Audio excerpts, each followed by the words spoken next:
O Tyr é você. A senhorita Wells é a deusa Deméter. Mas quem é esse Odin? Ele é um grande filho da puta.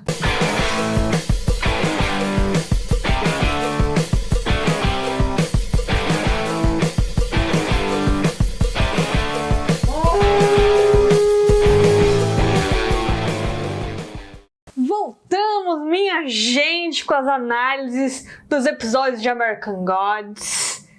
Por que não teve semana passada? Bom, se você me seguisse aqui no Instagram, você saberia o porquê não teve semana passada, mas explicando para os que ainda não me seguem, eu tive um problema no áudio, aí não dava mais tempo de gravar para sair na quarta-feira passada, então eu achei melhor fazer as análises do 5º e do 6º episódio juntos. Beleza? Segue lá para você saber das próximas vezes.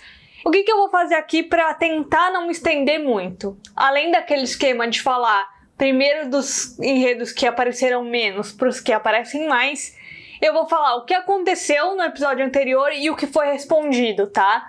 Pra não ficar assim... aconteceu isso, e depois no episódio 6 aconteceu isso. Então, sem mais delongas, bora para as análises do episódio? Bilquis. Bom, desde o episódio 4, a gente já sabe da situação da Bilquis, que ela tava ali, tendo aquela conversa internamente com as orixás, né? E no episódio 5 continuou. E a gente viu elas falando de novo que ela era mais antiga do que ela se lembrava, que ela acreditou no que as pessoas disseram pra ela e que ela, na verdade, é muito mais. Ela é doadora de vida. E aí tem todo aquele discurso dos orixás empoderando ela. No episódio 5 aparece não só a Oxum, mas aparece a Iemanjá, aparece a Iaê, ali dando força, dando as forças da natureza para ela se salvar. E ela se salva, é incrível quando ela inunda aquele lugar. E aí ela sai naquele elevador parecendo uma sereia maravilhosa. Amei. E depois disso, ela encontra o Shadow, porque o Technical Boy deu aquele vazol, mas daqui a pouco a gente fala disso. E depois, ali na rua, ela tem uma conversa muito bacana com o Shadow. Ela fala que é como se ela tivesse rasgado um véu que tinham colocado na frente dela e que agora ela consegue ver as coisas como realmente são e que o Shadow devia fazer o mesmo. Por mais que ele não pudesse controlar o próprio destino, ele precisa se curar das dores dele e ver, né, o mundo. Por que ela fala do negócio das dores? Porque ele diz que sempre esteve cuidando de alguém, né? E ela fala, tá na hora de você cuidar de você cuidar das suas dores e ver as coisas como realmente são. E aí ela tem a frase maravilhosa da batata frita, que o conhecimento espiritual é ainda melhor com batata frita. Laura Moon. No episódio passado, no episódio 5, ela chegou lá na funerária, né? E foi desagradável, como sempre, falando que ela achava que o purgatório era o lugar mais deprimente e tal. Aí chega perguntando, cadê o Wednesday?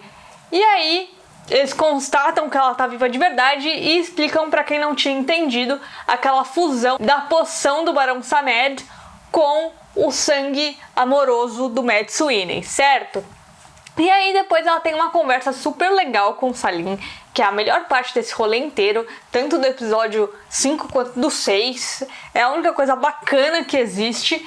É aquela conversa em que o Salim diz que ela sabe que alguém a amou de verdade. E ela fala, tipo, só que eu tô viva e ele não. Tipo, estamos na mesma, querido. Tá ruim pra todo mundo. E aí o Ives empresta o carro e manda eles atrás do Shadow. Ah, mano, jura, Ives. E, como eu já suspeitava, isso não levou a nada. A coisa nenhuma. Porque o Shadow não disse pra ela onde o Odin tava e só serviu pra mais uma pessoa saber que o Odin é pai do Shadow. E o Shadow diz pra ela o que todos nós estamos querendo dizer. Minha filha, você teve uma nova chance de vida e você vai atrás de matar alguém. O que vai adiantar? Não vai adiantar nada. E aí ela tem aquele plano B que ela tira do bolso, o show, não sei o que. E aparece o Mr. World lá pra ela e aparentemente ele vai recrutar ela e o Salim pro exército deles. A gente teve uma conversa esquisita, né?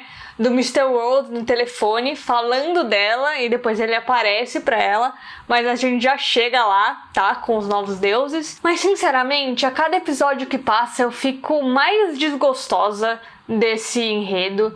Eu não sei pra que vai servir, porque não serviu pra nada até agora. Só serviu pra colocar mais um personagem que a gente gosta junto dessa pessoa intragável, que é a Laura. E eu ainda tô sem entender o porquê. Porque eu amo o Salim e, sinceramente, eu preferia que o Ives tivesse aceitado, né, a proposta do Salim de fazer uma parceria ali na funerária. Enfim, como sempre, vamos ter que aguardar cenas dos próximos episódios. E eu quero muito acreditar que isso vai ficar bom uma hora, mas, sinceramente, está difícil.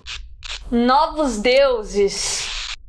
No episódio 5, a gente começa, né, com o que provavelmente é o surgimento do Technical Boy. E aí a gente vê ele todo jovem ali, parece até uma pessoa comum e não um deus, com a invenção dele, mas as pessoas ali não entendem muito bem. E daí ele é tapeado por um mágico invejoso. Deu muita dosinha. Eu que não gosto do Technical Boy, tô começando a ter dosinha dele porque, né, aquilo realmente não foi legal. E aí, nessa cena aí de origem do Technical Boy, tem a narração do Ives, pra variar, que é incrível, e ele fala uma coisa interessante, com as tecnologias melhorando, os trambiques também melhoraram. Os trambiqueiros, os trapaceiros, os golpistas começaram a ter mais ferramentas para aplicar os seus golpes e melhorar essa arte de engambelar as pessoas. Isso é muito interessante, né? Porque eu falo várias vezes de alguém aqui que é bem trambiqueiro. Mas enfim, era só isso que eu queria comentar sobre essa parte. E aí, a gente vê o Technical Boy ali fugindo da Bilquis.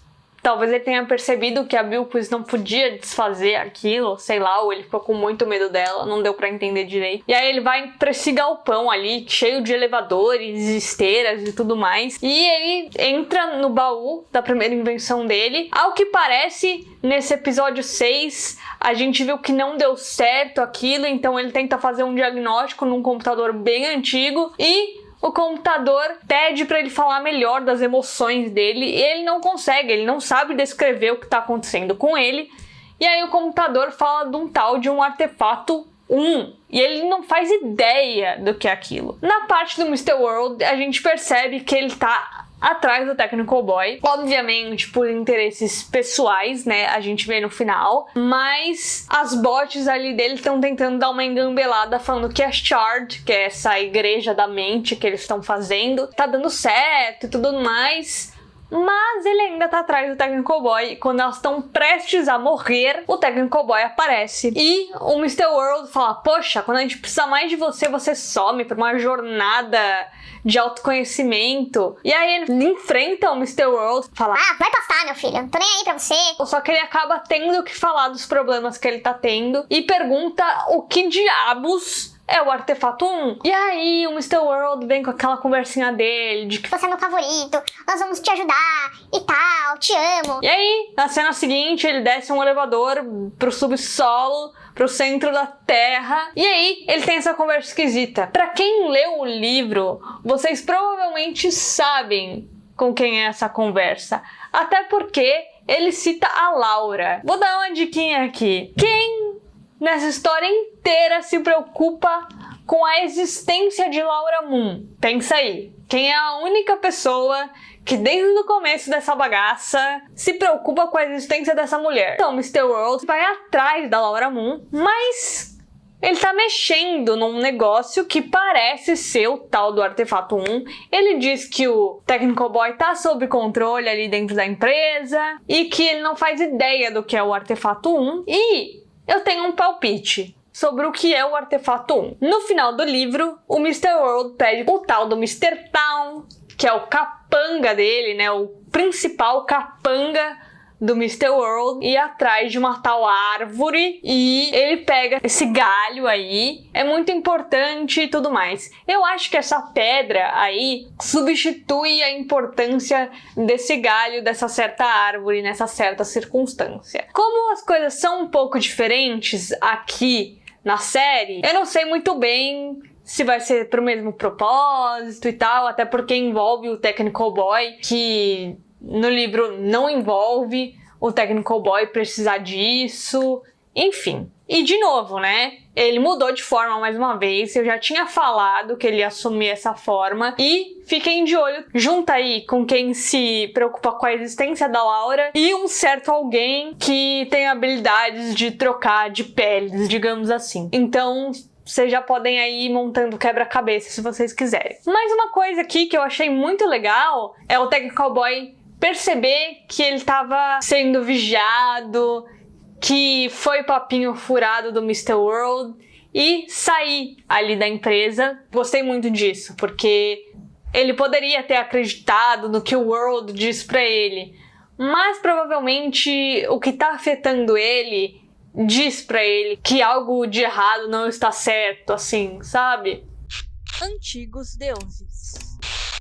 Bom, como eu tinha dito pra vocês lá no episódio 4, era trambique do Odin, sim. Ele se fez de maluco pra poder ficar na mesma instituição psiquiátrica que a Deméter e tentar tirar ela de lá. E a Deméter está desconfiadíssima. A gente tem uma conversa no episódio 5 muito legal entre os dois, que ele tenta dizer ali que só tá tentando relaxar, recarregar as baterias, e ela fala que em um lugar cheio de regras que ele não tá no comando, ele não sobreviveria nenhuma semana. Ou seja, ela tá super desconfiada dele e eles fazem uma aposta, né? De que se ele conseguir ficar uma semana ali, ela tem que escutar ele, né? E aí ela decide depois se vai embora com ele ou não. E aí ela topa e tudo mais, mas aqui no episódio 6 a gente percebe que ela tá fazendo de um tudo pra ele perder o controle, pra ele ter que sair dali, ou não aguentar ficar ali, né? Ela tenta primeiro fazer com que ele seja expulso, e depois ela tenta fazer com que pareça que ele é descontrolado, né? Ela tá muito desconfiada dessa história toda e ela manda um SOS pro Tyr, que é muito importante nessa história toda, né? Porque o começo do episódio é sobre isso, sobre o Odin e o Tyr serem muito parceiros de guerra e tudo mais, mas o Tyr ser um cara mais centrado, que era afim de uma pessoa, que era a Deméter, né? E a Deméter ter se apaixonado pelo Odin, porque ele também ficou encantado por ela. E durante o episódio inteiro, por causa daquela peça de sombras que o Odin faz, que inclusive já homenageei aqui o Henk, que é a melhor pessoa, porque chamar o Odin de filho da puta na cara dele foi simplesmente sensacional. Não que o Henk soubesse na hora que ele disse, mas depois da peça ele entendeu. Mas enfim, a gente descobre que tinha um triângulo amoroso e que a mágoa que a Deméter demonstra desde o episódio passado, falando que tá com o Odin é como estourar um champanhe, mas que ela só pensa no que poderia ter sido. Aquela tristeza que ela demonstra quando ela descobre que o Odin tem um filho, é porque a filha deles morreu, provavelmente no parto ou um pouco depois, e ele não segurou a onda, ele foi embora. Quem ficou do lado dela foi o Tyr. E aí a gente descobre mais. A gente descobre o porquê o Tyr sabia onde ela estava e o Odin não. E que aquela interação que o Tyr tem, que parece muito amigável, é o jeito dele, porque por mais que ele tenha muita mágoa desse amigo, eles fizeram tanta coisa juntos que ele não consegue deixar de amar o Odin, mesmo ele sendo o maior cuzão, falando português claro, do universo. E aí a Deméter manda um SOS pro Tyr. A gente ouve eles falando algumas verdades do tipo que ele é do jeito que ele é, que não dá pra confiar no que ele diz, mas que por mais que eles odeiem, os dois, né, a Deméter e o Tyr, ainda o amam muito. E aí ele chega nessa hora e começa a trocar farpas com o Tyr, falando: ah, seu invejosinho, não sei o que, veio meter o bedelho, seu fracote. E aí a Deméter vira e fala assim: não, ele é uma pessoa íntegra de verdade, é um deus de verdade, todos os ossos dele são dele mesmo, e vai embora, né? Do tipo, meu, você que faz a cagada e vem, tipo, xingar os outros, sabe? Ah, me dá licença, eu não tenho tempo pra você. E aí fica ali o Tyr e o Odin, e o Odin pergunta: nossa, pra que ela precisou te chamar, sabe? Nada a ver. E o Tyr vem e fala assim: olha, ela não me falou nada em específico, mas ela não acredita muito que, na real, você veio só por ela e que não tem nada a ver com o dinheiro. Até porque o Tyr, naquela conversa que eles estavam tendo, né, só os dois, ele também fala que ele apareceu pro Tyr, e o Tyr deu um cheque pra ele pra, sabe, tá bom, vai lá fazer sua guerra e tudo mais, sabe? E aí, o Tyr tá super sendo sincero com o Odin e ele fica meio que duvidando, assim, e tal. Aí o Tyr fala, olha, você não acredita em mim? Então pergunta pra ela, mas ouve a resposta. E se você ouvir ela, talvez você se lembre do deus que você já foi um dia. O Odin continua a ser um baita de um cuzão com o Tyr e o Tyr vai embora, sabe? Porque ele não aguenta mais, né? E como o Odin não suporta ouvir umas verdades, ele ainda fala pelas costas do Tyr que ele é uma fadinha do dente. Depois a gente tem uma conversa super emocionante, né? Entre a Deméter e o Odin admitindo as falhas dele, que ele não devia ter deixado ela, que ele devia ter segurado a onda junto com ela e eles terem passado pelo luto da filha deles juntos. A Deméter fala que nunca conseguiu passar por isso direito, mas que ele também tem razão, que ela tem que parar de se esconder ali, que ela quer ver o mundo de verdade, como o mundo tá agora, e ele fala, nossa, então você vai embora comigo? Aí ela meio que não responde, né? E ele fala, a gente vai quando? Aí ela fala, amanhã. Eu preciso me despedir dos meus amigos. Ele, tá certo, você precisa mesmo se despedir dessas pessoas. E aí, ele tá todo feliz, saindo ali daquela instituição, esperando ela. E aí, a Cordilha aponta, né, que ela já tá lá fora e tudo mais, e ele vai olhar. E quando ele olha, a Deméter se desfaz nos elementos dela, né, que são os grãos e até um pouco das flores e tudo mais. E ele fica desolado, né? Ele até tenta pedir pra ela não ir embora de verdade, e ela vai, e eu também fiquei super emocionada. Mas eu também gostei disso que ela fez, sabe? Porque ela não disse em nenhum momento que ela ia embora com ele. Ela disse que ela ia embora. E ela foi. E parece que para sempre. Então, vamos ver aí as consequências que essa ida permanente da Deméter vai ter na história, né? Porque ele se engajou tanto em conseguir ela e quando ele conseguiu, ela se foi. Shadow Moon. A parte dele com a Bilquis eu já falei no começo do vídeo, certo? Então a gente pode passar para a parte fofinha que eu não quis deixar de falar, que é o Shadow ligando pra Margaret pra saber como as coisas estão. Aí ela fala que tá tudo bem, que fica feliz que ele ligou, né, pra checar como as coisas estão, que ela ia ficar de olho no correio pra ele. E aí ele pergunta se tem mais alguma notícia da Alicent e ninguém tem. Em seguida, ele vai atrás do pai dele, né, do Odin, pra saber qual é essa de ele ter ficado zureta e ido pra uma instituição psiquiátrica. E aí o Shadow descobre o que a gente já sabia no começo do episódio 5, que foi todo um plano dele de ficar ali com a Deméter e convencer ela a sair daquele lugar. E tem o Mr. Hudson, né, tem o cara lá, o juiz, promotor e tal, que tem, tipo, a guarda da Deméter pra ela ficar ali e tudo mais. Eles têm que dar um jeito de acessar o computador do cara pra poderem fazer uma chantagem, que é o plano 37 do Odin. E o Odin convence ele, falando que a Deméter era a esposa dele, de ele fazer essa chantagem aí com o Mr. Hudson, junto com a Cordilha, pra tirarem ela de lá. E só mais pra frente no episódio, depois que eles já fizeram toda a chantagem, que o Shadow descobre que a Deméter nem queria sair de lá. E de novo, com aquele jeitinho dele, o Odin diz que é porque ela ainda não entendeu, né, que aquilo lá é ruim pra ela. E aí, o Shadow lava as mãos, fala, já fiz o que você me pediu, agora eu vou voltar pra Lakeside. Mas eu preciso elogiar essa sequência de ladrões de casaca, do Shadow Moon e da Cordilha. Foi incrível ver os dois engambelarem o Mr. Hudson.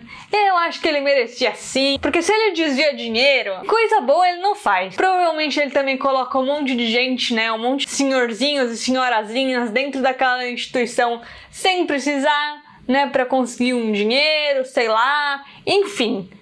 Boa pessoa, esse homem não é. Não, ele não teria tanto medo das pessoas terem acesso ao computador dele e não cairia nessa chantagem, não é mesmo? Eu adorei todo o plano 37 e é isso, eu precisava elogiar essa sequência porque foi maravilhosa. Depois, no final do episódio, o Shadow volta finalmente pra Lakeside e está tendo um zum lá no Mabel's. As pessoas estão discutindo, estão xingando o Chad, falando que ele não faz o trabalho dele e, sem entender nada, o Shadow pergunta pra Mabel o que tá acontecendo. E ela diz que, além de eles não terem notícia nenhuma sobre a Alison, as invasões às casas ainda estão acontecendo. E pior, o ladrão tá levando lingeries junto com ele. E por isso, eles acham que esse ladrão é a mesma pessoa que sequestrou a Alison. Falando nisso, no episódio 6 tem aquela reunião pro Chad falar o que tá acontecendo, falar que eles não encontraram mais provas e as pessoas estão malhando o pobre do Chad, porque ele não encontrou nada sobre a Alison. Tem outra senhora inconveniente que fica falando que é um absurdo que às 10h30 da noite o Chad tava em casa descansando porque ele tinha que achar essa menina. Tipo, agora ele não tem nem mais direito ao descanso, né? Coitado do homem. A única pessoa que parece se importar com o Chad é o Shadow, né? Porque tem um pouquinho de noção nessa vida. Provavelmente a Margaret também, porque ela é bem sensata. Mas enfim, a gente vê ali que o Shadow se preocupa. E de novo, pra botar a ordem na bagunça, quem aparece? Anne-Marie, né? E como se não bastasse isso, a gente descobre nesse episódio que ela é dona do imóvel em que o Shadow e a Margaret moram e mais de um monte de imóveis na cidade, incluindo o escritório do jornal. Eu já falei pra vocês ficarem de olho nessa mulher, eu não vou falar mais porque já me dá até irritação aqui. O Shadow tinha sido convidado pela Margaret pra almoçar junto com ela, né? Porque a irmã dela ia estar na cidade. E aí, quem aparece de novo? A Sam! Cara, eu adoro essa personagem, eu adoro quando ela aparece no livro. Acontece isso também, de ela aparecer ali e ficar meio sondando o que tá acontecendo com ele. Mas ela, como aqui na série, ela confia muito nele, né? Mesmo ele estando com um outro nome e tudo mais. E aqui ela dá uma informação diferente da do livro. Porque como eu já falei pra vocês, a Margaret só tem o Leon de filho no livro. E o Sandy, que é aqui o filho mais velho da Margaret, é filho de outra pessoa que foi estudar fora e tudo mais. Mas a Sam diz que a Margaret já foi muito magoada e que ela não quer que o Shadow magoe ela também.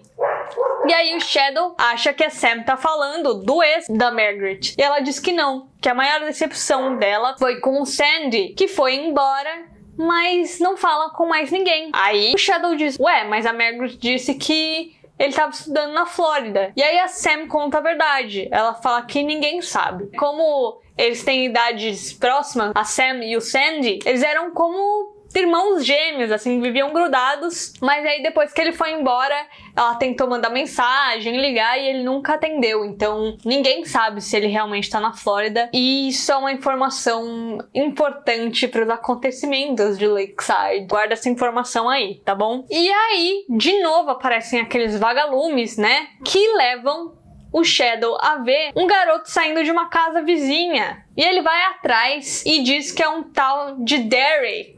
Eu fui procurar, diz que ele apareceu no episódio 4, mas eu fiquei fuçando ali, não achei. E até achei esquisito, porque o episódio 4 se passa inteiro fora de Lakeside. Então, achei meio esquisito aí, porque a gente não tem nenhuma informação de como o Shadow sabe que é o Derek, sendo que, pelo que eu me lembro, a gente não viu ele conversando com nenhum Derek durante a passagem ali por Lakeside. Eu até achei que fosse o neto da Anne-Marie ali que aparece, ele que deixa cair a luva ali nos bosques quando tem aquele multirão pra achar a Alison. Eu até achei que fosse esse garoto, mas não é não. Eu fui procurar, é outro ator. E a única coisa que o Shadow consegue desse garoto é uma sacola que ele deixa cair pra trás, que tá cheio de lingeries. E aí ele fica meio assim, né? Tipo, o que tá acontecendo? E a gente fica também. E acabamos o episódio 6, certo? Devo dizer pra vocês que eu achei o episódio 6 muito melhor do que o episódio 5.